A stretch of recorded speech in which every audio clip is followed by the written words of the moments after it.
My nightmare cousin is demanding I use my mother's inheritance money to pay for her luxurious wedding, and my aunt is manipulating me about. My mother passed away a few years ago. Being an only child whose father had passed a decade earlier, everything got left to me. This should surprise nobody, but it surprised my nightmare Aunt Ellen and her hellspawn cousin Courtney. In fact, they thought it was horrifically unfair. My mother was mentally ill, untreated and abusive. I was frequently in low contact with her over the course of my adult life, and she often tried to make me feel bad about this by fawning over cousin Courtney. Before she passed, she'd often take cousin Courtney on trips with her. However, once she passed, Aunt Ellen got it in her head that cousin Courtney should get a share of the estate so she could keep taking trips on my mother's money. This caused a good bit of fit-tossing and family strife. Cousin Courtney even tried to sue me in small claims for the cost of a trip my mother had been talking about taking her on before she passed. Cousin Courtney didn't show up to the court date and lost by default. Apparently she didn't think she needed to for some reason and was very upset about it. I wasn't really thrilled by the lost vacation day, so my sympathy was beyond limited. Fast forward to last month. Aunt Ellen calls me to inform me that cousin Courtney has gotten engaged. I make appropriate noises while thinking to myself the poor sod has made a terrible mistake. Aunt Ellen then makes this bizarre comment about sending her a check. I'm all, what? According to Aunt Ellen, my mother had promised cousin Courtney money for her wedding should she ever get married. Now this seems ridiculous to me on multiple fronts. I am not my mother. My mother gave many a rant on how foolish it was to waste down payment of a house-level money on a wedding. She's a bit dead at this point, so whatever she promised died with her. I say no a lot and stop answering calls and emails from this diseased branch of the family tree. Some backstory: Aunt Ellen and I already had bad blood about weddings. She uninvited me to a previous family wedding, then told everybody there I was a rude no-show. My level of interest in writing her a large check for cousin Courtney's wedding is somewhere below my interest in poking a nest of yellow jackets while in KED, and the chances of it happening after the lawsuit are somewhere around my cat's not yowling at the fridge when dinner's late. Let's also pause to acknowledge that the wedding plans are intense. We're talking destination weddings at an expensive resort, multiple photographers, out-of-season flowers, designer everything and so forth. Her idea of what she needs for a wedding approximates something they'd cover on one of those cable channels that has convinced people 10K dresses are reasonable. My own wedding was extremely small because we prioritize paying off student loans. There's no reason anybody reasonable would think I'd buy into this level of Instagram dream wedding being necessary, but this community isn't about reasonable people. Cousin Courtney then lands on my doorstep. I foolishly let her in and hear her out. Mind you, this is an adult who is engaged to be married and a doctor in a particularly highly compensated specialty. She probably makes triple what I do unless she's being screwed by her employer. She doesn't know what to do. Aunt Ellen has cut her off. I can't fathom Aunt Ellen would ever do this, so I'm a bit gobsmacked. Cousin Courtney has gotten everything she's ever requested in life by tossing tantrums until Aunt Ellen or her husband handed over. Well, for once Aunt Ellen has drawn the line. Apparently cousin Courtney planned the entire wedding without consulting Aunt Ellen under the assumption she'd get as much money as her half-sister had for her wedding, the one I was uninvited from. Turns out, no.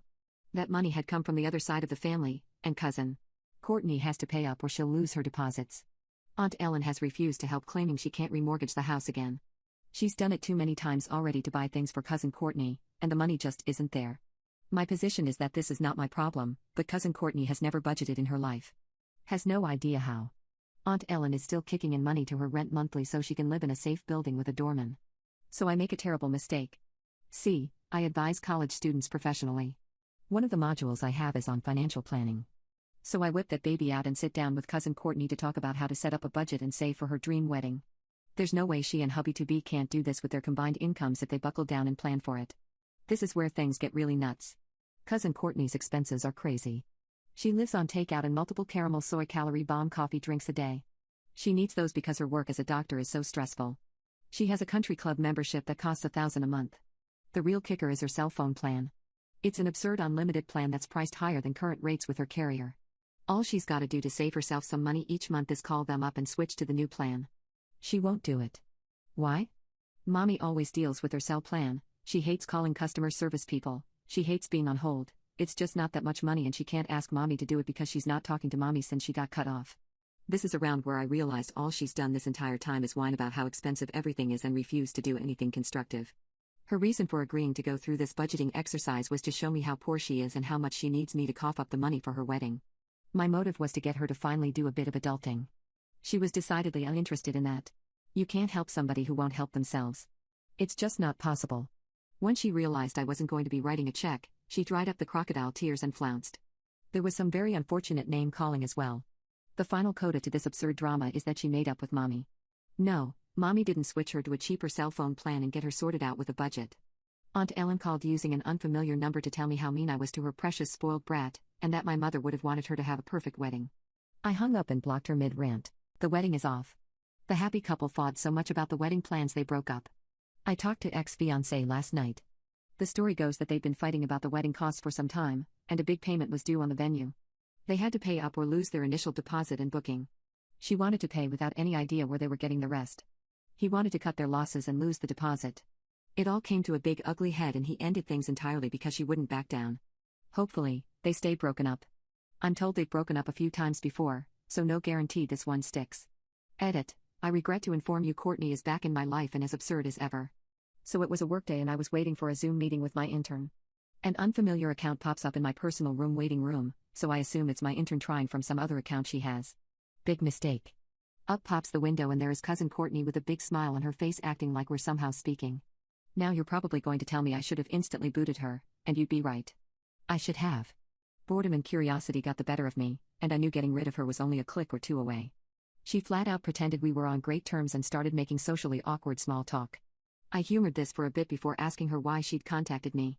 Well, her parents are having their 50th wedding anniversary coming up soon, and she wants to do something special for them. They've always wanted to go on a cruise, and she wants to send them on one. So she starts blathering on about the cruise she's picked out, how amazing it will be, dream come true and blah blah blah rainbows. So what does this have to do with me? Well, she knows things have been tense between us and she thinks my donating to the cruise would be a great way to reconcile. There was a long sales pitch of nonsense short, she wanted $2,000 from me to fund this. Even worse, she mentioned others she'd been asking to donate and included her half-sister in the list. Her half-sister was laid off in March. Asking me is a pointless waste of time. Asking her half-sister is downright cruel. I told her this flat out. She whined a lot about how I just don't understand what it means to be married and how important celebrating that is. Around when she was working herself up into tears, my intern managed to send me a connection request. I was very firm that I wouldn't be donating, asked her not to contact me at work ever again, hung up on cousin Courtney, and had a lovely chat with my intern. I was admittedly a little baffled by cousin Courtney even wanting to give her parents an expensive gift. She's never been known for being generous. I decided to call my gossip-monger uncle who always knows everything and ask what he knew about this. Turns out she was soliciting the whole family for donations, and she was planning on going on the cruise with them. Worse, since she lost so much money in deposits when she canceled her wedding and something I didn't totally get involving an abandoned lease with the now ex since they're broken up, her gift was going to be planning everything. Everybody else donating was doing the paying for her dream cruise vacation with her parents. Suddenly the world makes perfect sense. Update 2. My nightmare cousin is demanding I use my mother's inheritance money to pay for her luxurious wedding, and my aunt is manipulating me about. Last we heard from cousin Courtney, she was trying to pull together a 50th wedding anniversary cruise for her parents, and her, and make me pay for a large chunk of it, despite the fact I had previously refused to help her with wedding donations. I wasn't down with that. She whined a lot about family and how important it is to celebrate a marriage that lasted this long. I blew her off. Well, hold on to your hats and glasses, Aunt Ellen and Uncle Dimwit aren't legally married. Uncle Dimwit is still legally married to the woman we all thought was his ex-wife and mother of cousin Courtney's half-sister, cousin Jessica. Yes, you read that right. They are having a 50th anniversary of having held a ceremony that was not a legal wedding and the groom is still to this day married to his ex-wife. This all came out because cousin Courtney apparently really was trying to send them, including her, on a cruise and found a cheaper option that was some kind of special deal for couples having a big anniversary. So she needed a copy of the marriage license. After a lot of awkwardness, they eventually had to admit they had none. The story goes that Uncle Dimwit's ex didn't want to go to the trouble of or pay for a divorce and he's too much of a dimwit to think to get one in absentia, so they just ignored that he was still married. He figured the ex would want to remarry one day and be willing to do the paperwork then. Aunt Ellen was in her we live in a commune and don't want the government in our lives flower child days, so had no objection to the wedding not being legal. Time passed and it never got handled. Nobody in the family ever knew. They thought they went to a real wedding. Pretty much everybody is really angry about being lied to for all these years. Cousin Courtney is completely thrown out of whack by this and fairly inconsolable. For once in my life I have some genuine sympathy for her. They've been lying to her for her whole life and it does actually have to be totally bewildering for her. I'm apparently still the black sheep because I should have somehow known and told cousin Courtney. How the hell was I supposed to know this? Why would I have ever checked on their marital status? My entire life I was told they were married. I saw wedding pictures. There's also a weird side of Aunt Ellen blaming me for her finding out because it never would have happened if I just donated to the more expensive cruise in the first place. Luckily I've successfully ducked cousin Courtney and the rest having drama about all this. I only know they're mad from emails I'm not replying to and chats with gossip monger uncle.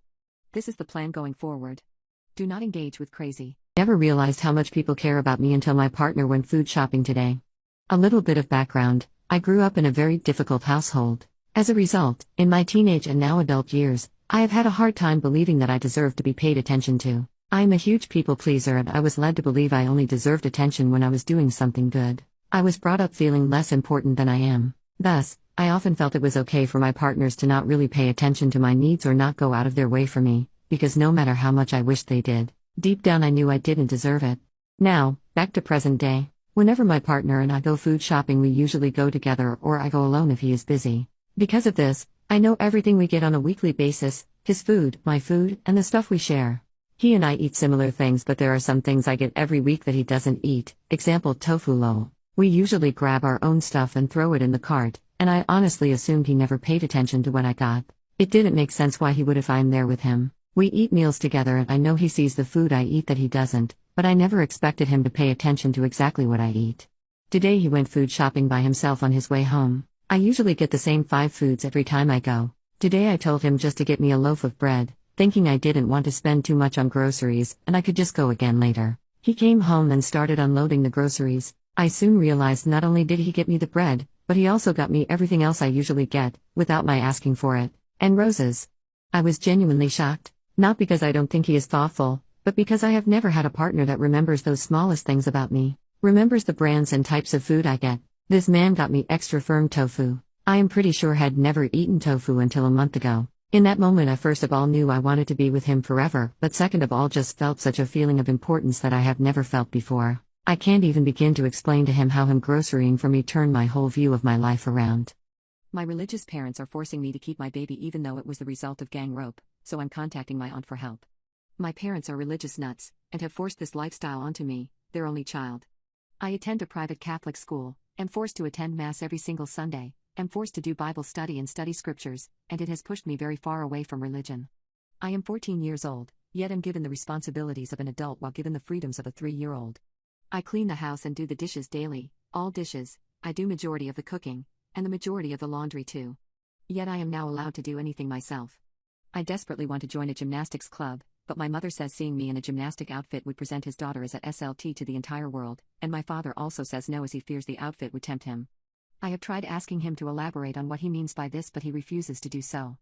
I suppose you could say I have started a rebellious phase, which isn't even rebellion, it's just me trying to do regular 14-year-old things like see my school friends outside of school. Well, my parents did not allow this, so I decided to sneak out, and I got caught. As my punishment, I was grounded for a month and forced to cook every meal and do all of the cleaning as well as the laundry. To be honest, I'm not even sure that my parents even love me at this point. Now on to the main problem. I have one friend who is not in my school, and about 2 months ago she told me she was going to have a get-together at her house with quite a few friends since her parents were not home for the day. I decided to risk it again and sneak out, and so I went out. I was successful and managed to get out, and when I got to the get-together I was ready to have a fun time. What I was not ready for was to get ambushed by 3 guys in a bathroom alone and be roped for almost an hour straight. It was easily the most traumatic point of my life, and I went home without saying goodbye. I blocked my friend too. 5 weeks later I threw up in the morning, and I threw up the next morning. I took a pregnancy test and I found out I was pregnant. This, on top of the trauma I was already facing from the rope, was enough to sink me into a serious depression. My parents being rather abusive on a day-to-day basis did not help either. I thought about my pregnancy the night I found out there was a baby inside me, and I realized that there was no way I was ready to be a mother of rope baby at 14 and raise the baby in this cruel environment. I broached the subject with my parents the next day, and just as I expected, I was told no. My parents were actually more mad at the fact that I snuck out than they were horrified at what happened to their daughter. I ended up crying when my mother said I deserved what happened to me after I told them what outfit I wore, which was a sleeveless top and jeans. My parents told me there was no way they were going to let me have a termination, and so I hung my head low. Thankfully I found a solution. And that solution came in the form of my aunt. My aunt and I have never been very close due to the fact that she is not religious and my parents do not want to associate themselves with her for this reason. However, on the occasions I have messaged with her she seems very understanding, very supportive, and wants to help me as soon as I turn 18, as I have expressed great interest in getting away from my parents as soon as I turn of legal age. Well, now was a time I needed help, and so I contacted my aunt a week ago. I kept my conversations with her private and deleted WhatsApp, which is how I talk to her afterwards each time, as my parents snooped my phone and I didn't want them to find out. My aunt and I have arranged a termination to happen in 2 days, and we have arranged that she is going to come pick me up in the middle of the night. I'm going to use any chance I have when I'm alone over the next 2 days to pack so I can get out as quickly and quietly as I can on the night. I'm really hoping I stay safe and my parents don't find me. 30F, paid another guy to bait my husband. 32M, first love. My husband is my older brother's best friend and we knew each other since I was 10 and he was 11. I was always in love with him, ever since I was a kid, but he didn't realize it back then. He's always been cute, sweet and funny, but sadly he fell for and started dating someone else. This was when I was 18 and he was 19. I wasn't going to let him get away though. One day I paid a classmate to bait her. It worked. She cheated and they broke up when he caught her. Then he came to me for comfort and I was right there when he needed me. I made my way into his heart and we are still together to this day.